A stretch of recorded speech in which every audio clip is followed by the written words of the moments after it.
Greetings and welcome back to the incredibly shrinking hockey guy and his videos of doom. No. Today we're going to discuss 12 hockey games, and we're going to do it a little bit earlier than I normally do because I'm going to a game tonight. I'm going to fly to Nashville. No, I'm just kidding.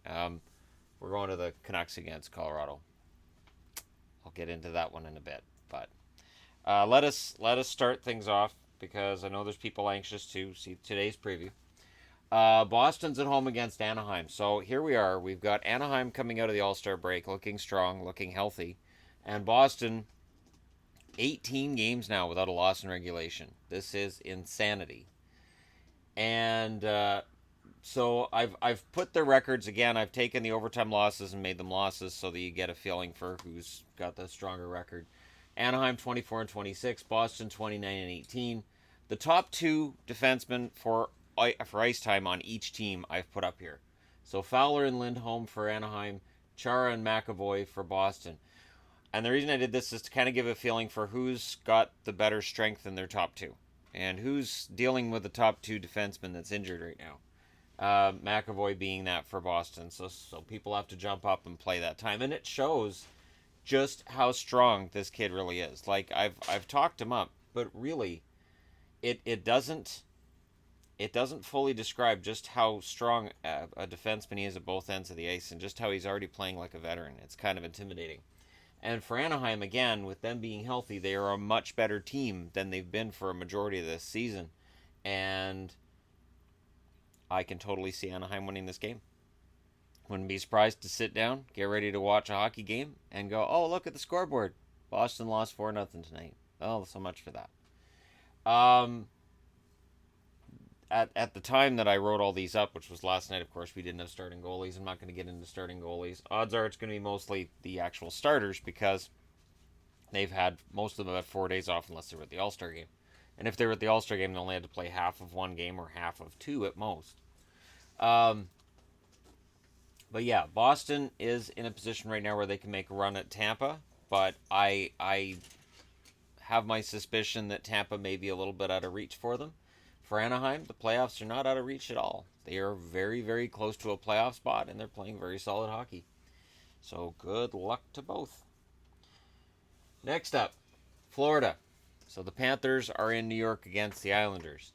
This is one of those games where the Islanders are 25 and 25. Florida's 19 and 28. Florida's lost 3 in a row. Islanders have won their last one. The top two defensemen for ice time, Yandel and Ekblad for Florida. The top two defensemen for the Islanders, Leddy and Boychuk. One of the issues I've had with Florida all the way through has kind of been their attention to the defense core has always been strange. And to me, Keith Yandel's a good top four. I don't know that I would want him as the defenseman with the number one ice time on my team. And for the Islanders, Boychuk, I think is on the downside at this stage due to injuries and whatnot. I do see the Islanders bringing somebody else along into that top two spot as soon as next year. But Leddy and Boychuk top two in ice time for right now.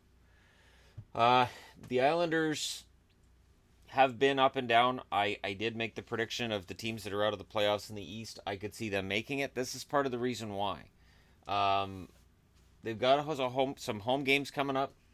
Their schedule is not tougher than anybody else's in terms of their opposition. And tonight they get Florida. Take advantage of this. You could find yourselves in the playoffs as soon as tonight. Staying there could be another issue entirely, but you could be in the playoffs as soon as tonight.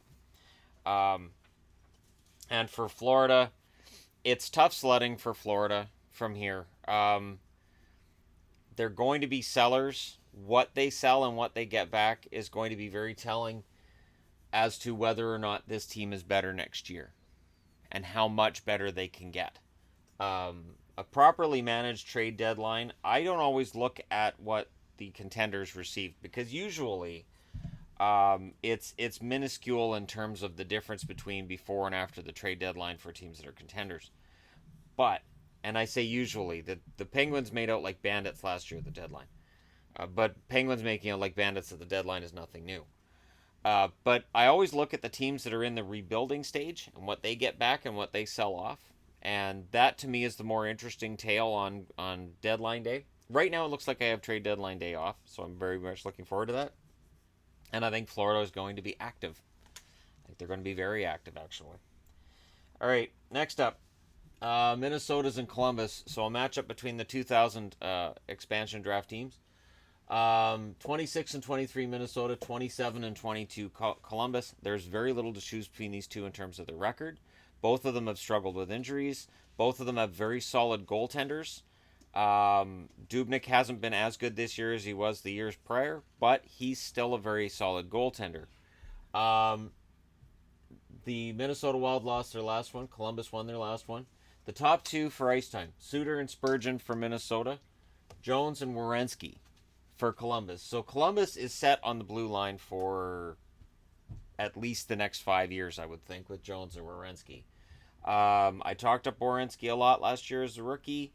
I still think that coming out of that rookie class, everybody pays attention to Matthews and Laine. It's easy to forget Werenski, but when you look at what a team's looking for at the deadline, usually they're looking for top four blue liners, and Columbus has that in spades with Zach Werenski. Werenski's just awesome. And for Minnesota, Suter's played a lot. I do wonder if they overplay Suter so that towards the end of the year it kind of slows down for him. It did last year. We'll see if that happens again this year for him in Minnesota. If it does, it could spell doom for Minnesota because it is going to be a very fine line to being in or being out of the playoffs. So I'll keep an eye on that ice time. That's one of those things that I may start tracking certain things over the next little while. Especially like I don't have to work at my 9 to 5 job until next Tuesday, so I got lots of time to look at stats, look at numbers, and come up with videos and do that kind of thing. So look forward to that. If I had to pick a winner between Minnesota and Columbus, I'd say probably Columbus because they're at home. But hey, Minnesota's been decent on the road-ish. Lately, they've been better. And really, these teams are. Minnesota's been on their way up. They had a bit of a setback going into the All-Star break. Columbus had their setback. They look like they're slowly clawing their way back into it. And if Cam Atkinson can be healthy and score them points, who knows? They might just get back into a top 2 spot in the Metro. But it's going to be tough because Pittsburgh's a lot better now than they were before.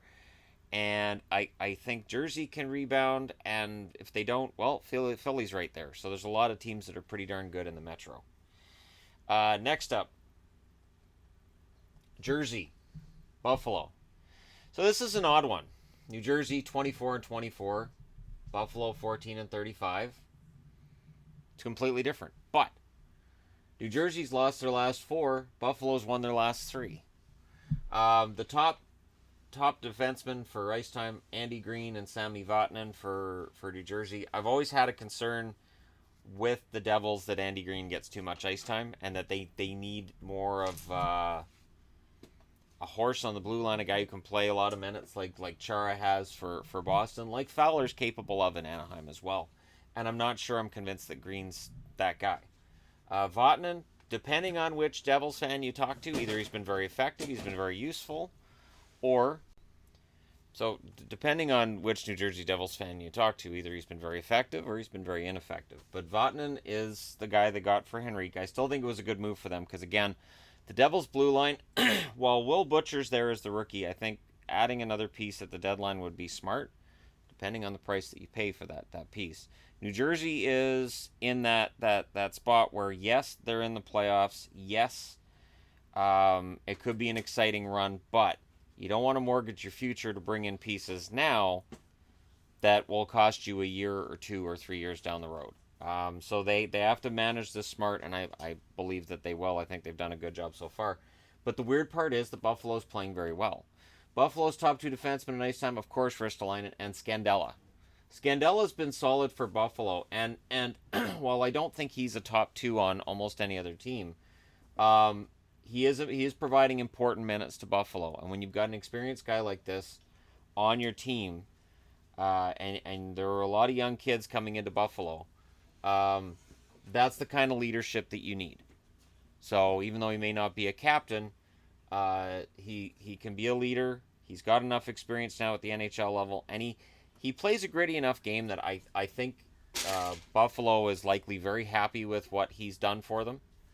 And they're not going to make the playoffs, obviously. But this run and what they're capable of doing from here, I think could be very telling for next year.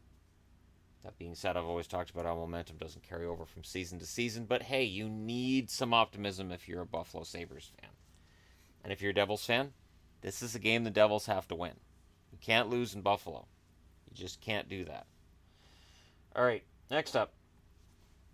The Ottawa Senators, these guys, are in Carolina. So Ottawa 15-32. It's ugly. Carolina 22-27, which isn't a lot better, but Carolina has a lot of overtime losses, which means that they're closer to the playoffs than they would be under this system. Ottawa lost their last 5 going into the break, so the break couldn't have come at a better time for Ottawa. Carolina won their last game before the break, which was that 6-5 win over Montreal. They're not writing home about that game. The coach is going to be talking about a great game they had, because coaches hate seeing a lot of goals against. They don't care if they win or lose. Those goals against drive them insane. The top defensemen for ice time, of course, Karlsson and Ceci, and I've talked about how Karlsson didn't look right. Karlsson has started to look better. He looked solid at the All-Star game. I thought he played a very good game there, which, of course, gets Tampa fans all discombobulated about the idea of Karlsson joining the Lightning, even though it's not realistic. It's just not. And in Columbus, of course, the top 2 defensemen are Slavin and Pesce. Oh, wait, no, it's Falk. Falk takes a lot of flack on here from Carolina fans, and I do wonder if he's going to be on the market, because Carolina does have that depth on the blue line. I do wonder if Falk's going to be on the market. I'd like to see him traded to Buffalo, just so you have 2 guys with basically the same name, just 1 letter difference, just to drive the announcers nuts. I think that would be great. And everybody knows Buffalo's announcer, as fantastic as he is, that would drive him insane. Having two Falks. Put them on the ice together too, so he sounds crazy. Carolina needs to get on a streak to get into the playoffs, and they're going to need some help. They do have an easier schedule right now than what they had in the first half of the season. They played a lot of road games. Carolina has a lot of home games from here, and now it's just a matter of assert home ice advantage, prove yourself to be a better team at home, and you can get in the playoffs. They're close enough. They're within striking distance to do that. Ottawa, to quote the coach from Happy Gilmore, better luck next year, because it's just, this season's a write-off, and it's a matter of now, what are you going to get for pieces that you sell, and when are you going to sell, and which pieces are you going to decide to keep. Pierre Dorian, what he does from here, could very well decide whether Ottawa's just as bad next year or if they have a quick turnaround. And of course, talking with GMs, you got to ask yourself the question, which GMs do fan bases have faith in, and is Pierre Dorian really in that category, or is he in the category of GMs that fans don't have a lot of faith in, based on the Duchesne deal? Next up, we got San Jose. So the Sharks are in Pittsburgh tonight. San Jose's lost their last 2. Pittsburgh's won their last 2. Pittsburgh playing some incredible hockey going into the break. Really, seriously. Their 6-3 win over Minnesota was awesome. And tonight Pittsburgh gets to meet up with a San Jose team that lost their last 2 going into the break. And I don't think San Jose is going to be in a good mood based on the loss to the Rangers. I think that one's going to really stick out for them. The top 2 defensemen for ice time, Burns and Vlasic. No surprise there to anybody. Brent Burns, who's just been tearing it up on the score sheet over the last month and a half, 2 months, and he is, if he continues to score at the pace he was going into the All-Star break, he will end up getting the Norris Trophy. I'm saying right now, he will, because he's been playing incredible hockey. He's a very popular guy, and he's won it before, so it's easier to win it again. Pittsburgh's top 2 defensemen for ice time, Letang and Dumoulin. We can discuss Pittsburgh's blue line. We can discuss whether or not Letang is or isn't a fit as the number 1 guy, whether or not he deserved to go to the All-Star game, and all of these wonderful things. I think Pittsburgh's blue line, their strength is that from 1 through 6, it's a decent core. And while I think Letang is probably right about that stage where his numbers are going to start to fall off, and not because of his age as much as due to injuries and just wear and tear on his body and all the runs that he's gone on and all the rehab and getting back into the game, and sometimes that can be really exhausting for a player. I do wonder who's going to be the next top two blue liner for the Pittsburgh Penguins. That's an interesting question, and I think that's worth looking at some point in the future. Who's going to be the top guys for each team, and who's on their way up and who's on their way down, that kind of thing. The kind of video that can't result in an argument. That kind of thing. Yeah, right. Okay. Next up, the Chicago Blackhawks, 23-26, in Nashville against the Predators, who were 29-18. Both of them went into the break with a win. Top two defensemen, Keith and Osterley. Osterley's been an amazing story for the Chicago Blackhawks. A team that's looking at Brent Seabrook and saying, you're probably nearing the end. They cut Seabrook's ice time back. Osterley's playing very well in top 2 minutes. And Seabrook has started looking better. Probably because he doesn't have all the pressure on him now. If we went into their top six, you'd also see that Forsling has been slowly picking up minutes too. If you look at Nashville, you see Subban and Yossi, and that's really all you need to know. Nashville's blue line is just nasty, and I don't see that's going to change anytime soon, unless some weird, wacky contract is thrown at some defenseman, and that's highly unlikely. Nashville's blue line is together for the foreseeable future. And Nashville is in a position right now where if they can defeat Chicago in regulation tonight, it definitely deals a blow to Chicago. Remember, Chicago going into the break was 4 points out of a playoff spot. If they lose tonight in regulation, they could find themselves 6 points out. And it starts to add up. And once that gets to a 10, you get to double digits, it's done. You're basically done.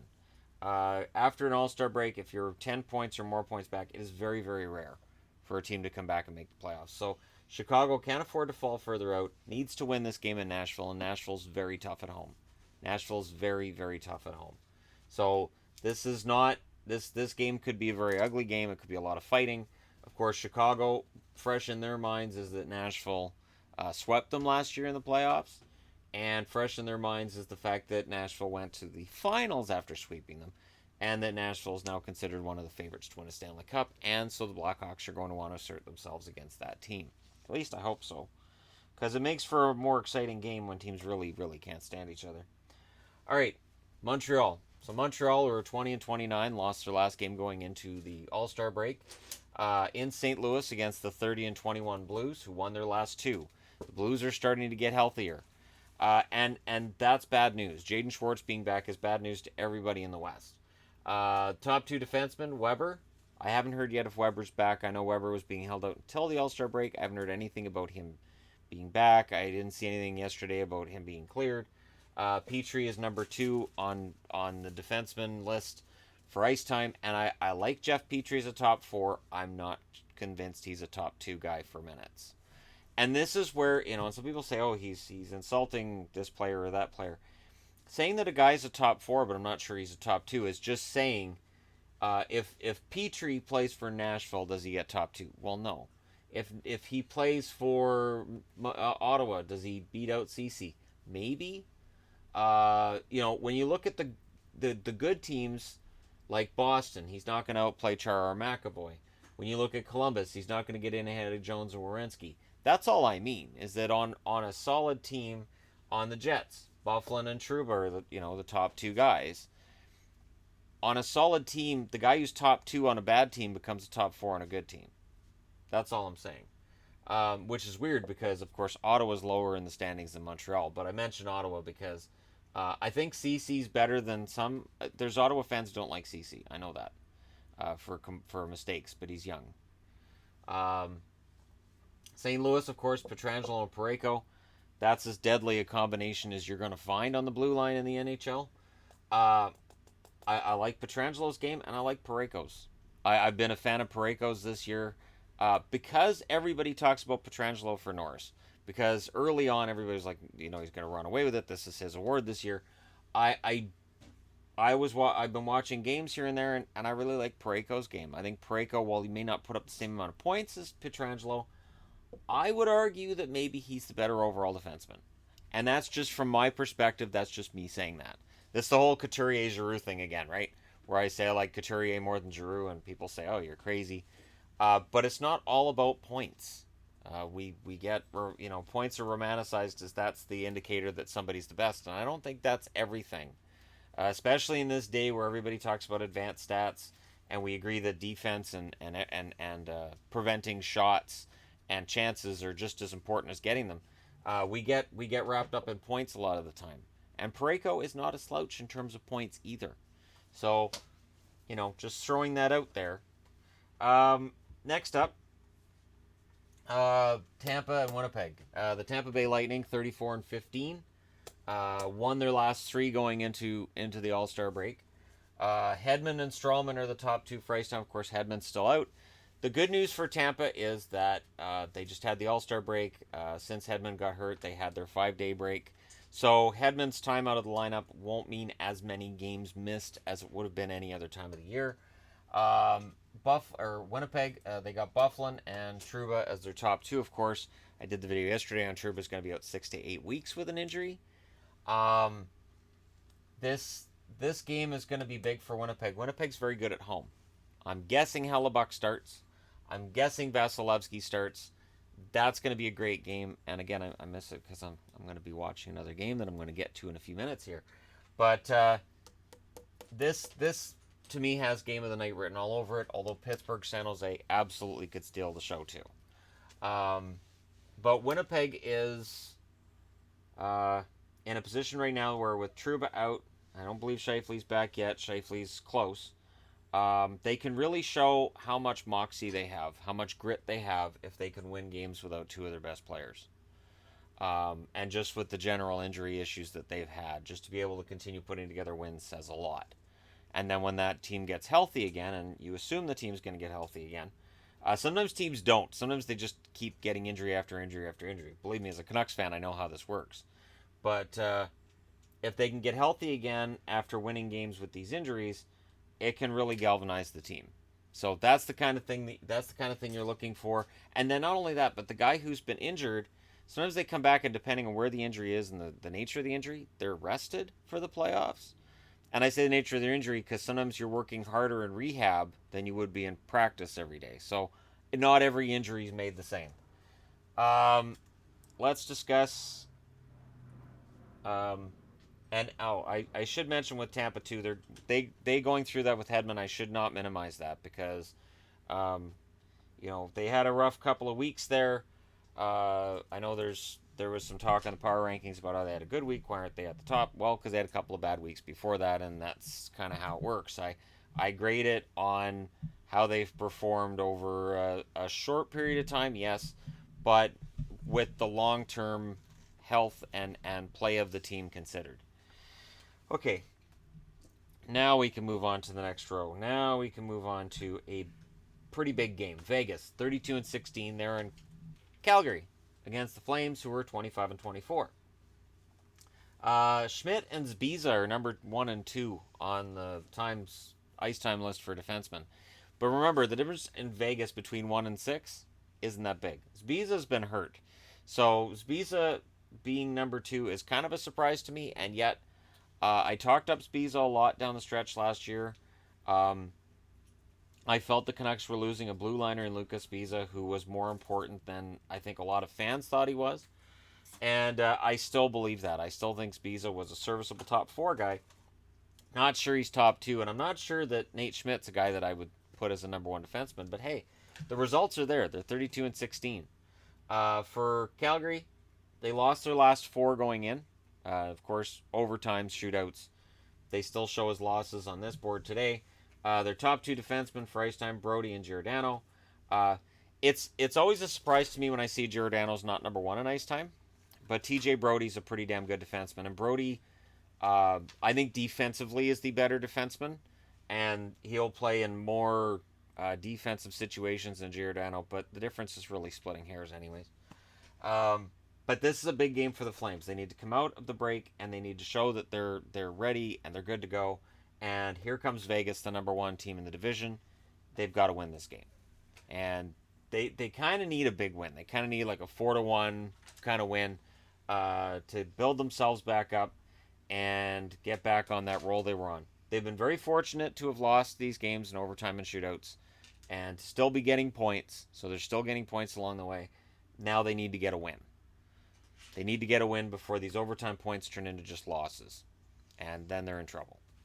Um, and for Vegas reasons, Vegas is likely to win this game because it's a Vegas game, and it's not in Vegas. But even when you're not in Vegas, you're dealing with Vegas, and for Vegas reasons, you'll probably lose.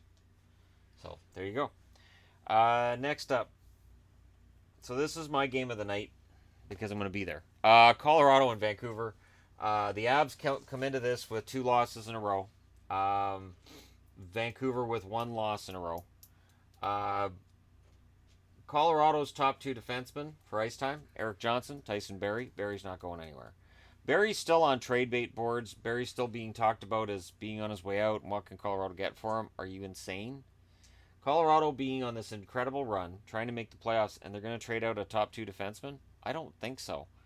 For Vancouver, their 19-30 record is well earned. Alex Edler is the number 1 defenseman in ice time, and that is a large part of the issue.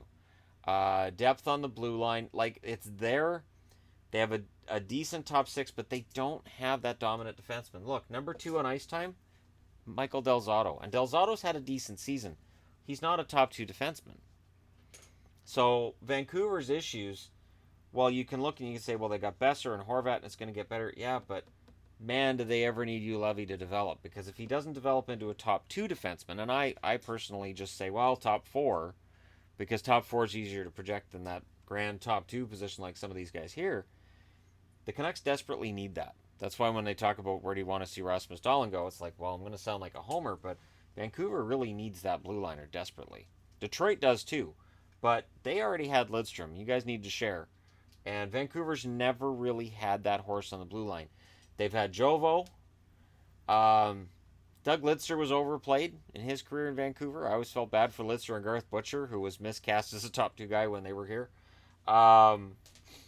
They've had Lume. Lume was a good defenseman, but he didn't take enough shots. I felt like if he'd taken more shots, he would have had, maybe 15 goals a season. Outside of Jovo, they've never really had that rock on the blue line, which is why I anticipate that number 1 line for Colorado tonight. They could have a very big night. I could be watching Nathan McKinnon score 3 or 4 points tonight because defense and then the goaltending has been shaky for Vancouver too. That's the really, really rough part about going into this game. You're playing against a team that's one of the hottest in the league, and your defense, middling. Your goaltending has been mediocre since the new year, and since December 1st. I think it tracks back to late November, early December when the goaltending really started falling off the cliff. But this is indicative that the Canucks are in full rebuild. They're just kind of sort of admitting it. They want you to buy tickets, though. They want you to go and watch, which we are. So there you go. Point made, sold.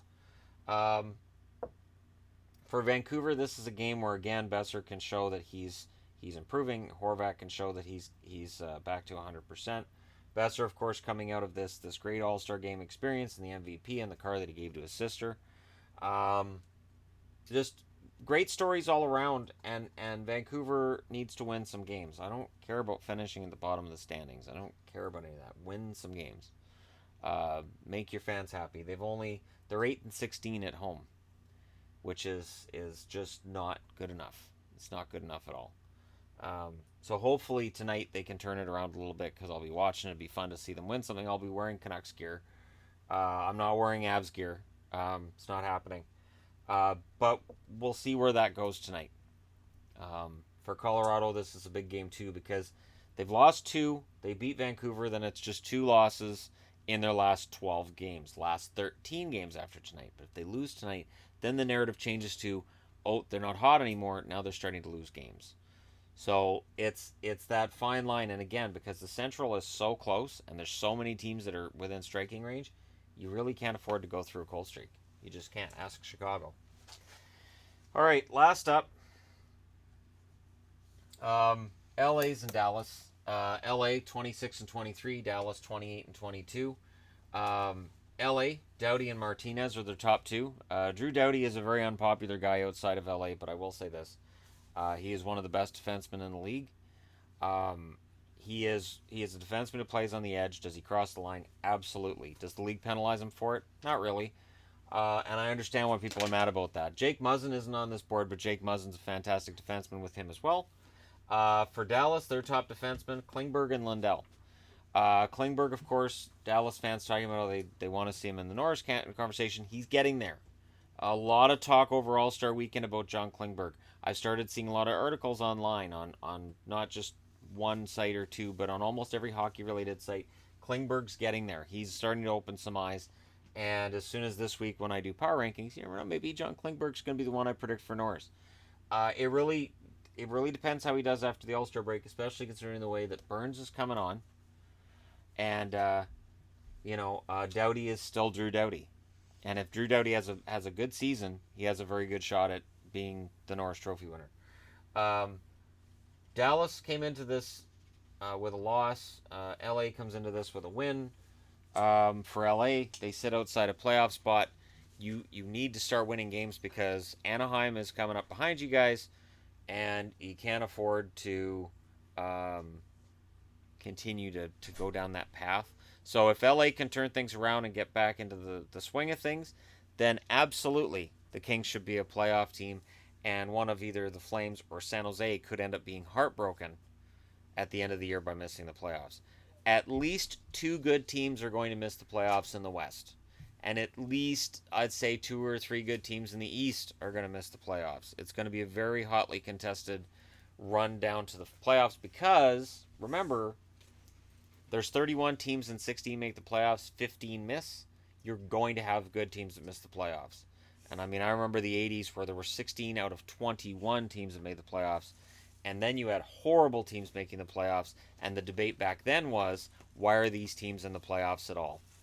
Because they don't belong here. And believe me, when the LA Kings came into the playoffs with, I think they had 63 points, and the Oilers had over 100, and the Oilers got upset in the first round by LA. Yeah, that was, if that had happened now, yeah, there would be all kinds of discussions about, does this team belong in the playoffs? But anyways, that's a whole other discussion for a whole other time. Let me know who your picks are for tonight. Don't forget to hit like and subscribe if you're browsing your way through. And hey, thank you so much for watching. I'll talk to you again soon.